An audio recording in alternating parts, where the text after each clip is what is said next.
আসসালামু আলাইকুম। চলে আসছি নতুন একটা ব্লগ নিয়ে।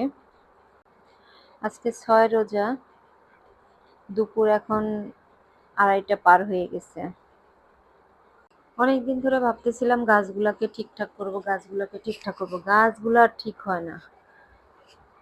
যখন একটা জিনিস বাসায় প্রথম থাকে তখন এত যত্ন হয়, আর কিছুদিন হয়ে গেলে আর যত্ন করতে ইচ্ছা করে না। এটা আমার ক্ষেত্রে হয়। এখন কার ক্ষেত্রে হয় আমি জানি না। নতুন অবস্থায় আমি একটু পরপরই দেখতে থাকি।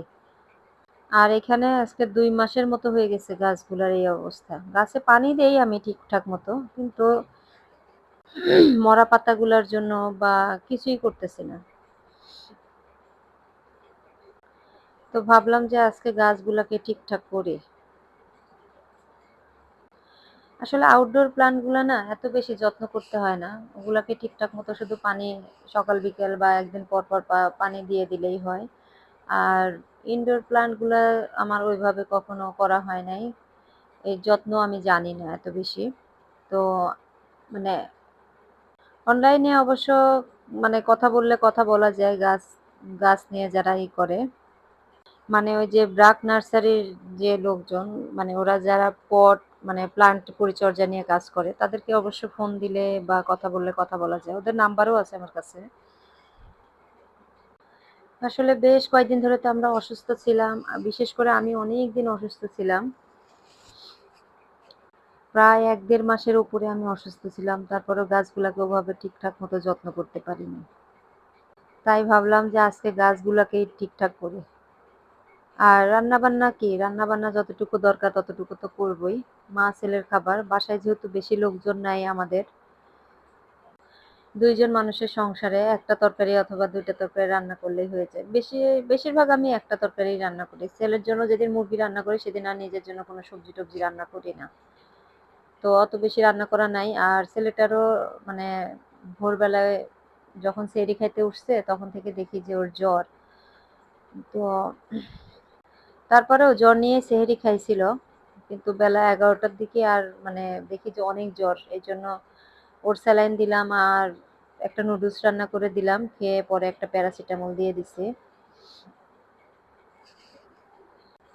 হঠাৎ করে জ্বর আসছে। ওই যে ঘুড়ি উড়াইতে রোদের মধ্যে ছাদে উঠে রোজা রেখে উঠতেছে। এইজন্য ঘামে তো প্রচুর। সবাই আমার ছেলেটার জন্য দোয়া করবেন যেন তাড়াতাড়ি সুস্থ হয়ে যায়। আর তার এবার খুব শখ ছিল পুরাপুরি রোজা রাখার। তো জ্বর থাকা অবস্থায় তো রোজা আসলে রাখাবো না। এই যে গাছটা দেখতেছেন, গাছের নামটা আমি জানি না। ছেলের স্কুলে যখন যাই তখন একটা গাছওয়ালা ভাই আসে। তো ভাই অনেক রকমের গাছ নিয়ে আসে। তো এই গাছটা আসলে দেখে খুবই ভালো লাগছিল। পরে উনি আসলে কি যেন একটা নামও বলছিল। আমি আসলে নামটা মনে রাখতে পারিনি। তো উনার কাছে গাছটা ভালোই ছিল। কিন্তু আমি বাসায় এনে এই যে এত যখন নিয়ে আসছিলাম তখন তো এনে এত যত্ন-টত্ন করে মানে নার্সারি থেকে মাটি এনে গোবরওয়ালা মাটি হাত দিয়ে ধরে এত সুন্দর করে করছিলাম। তারপরে দেখি যে ১ মাস পরে গাছের পাতাগুলা গোড়া থেকে মাথা পর্যন্ত পাতাগুলা সব ঝরে গেল। আর আগা একটু বের হইছে। সেই আগাটাও এখন একটু মরে যাচ্ছে। সেগুলাই কেটে ফেললাম। আর এই যে লাকি ব্যাম্বুটা পুরা একদম অর্ধেক উপর থেকে কেটেই ফেলছি। আর এই গ্রামে থেকে আমার কিছু সার আনা ছিল। সেই সারগুলো ভাবলাম যে দিয়ে দেই। আরেকটা গাছ হইছে স্নেক প্লান্ট।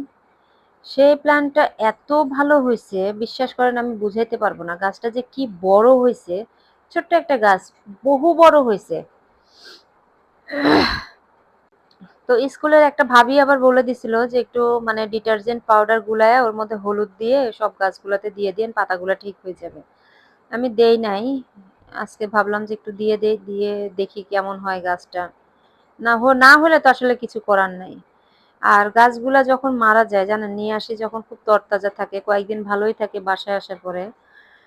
কয়েকদিন কি ১ মাস ২ মাস বা ৬ মাস ভালো থাকে। তারপরে যখন গাছটা মারা যায় এত খারাপ লাগে বিশ্বাস করেন। নিজের সন্তান যদি কাছে থেকে চলে যায় যেরকম লাগে, আমার গাছের জন্য এরকম লাগে। খুব মায়া লাগে। আমার খুব কান্না পায় গাছের জন্য। দেখেন আমার স্নেক প্লান্টটা কি সুন্দর হইছে। এটারও নিচে থেকে অনেক কুশি বের হচ্ছে।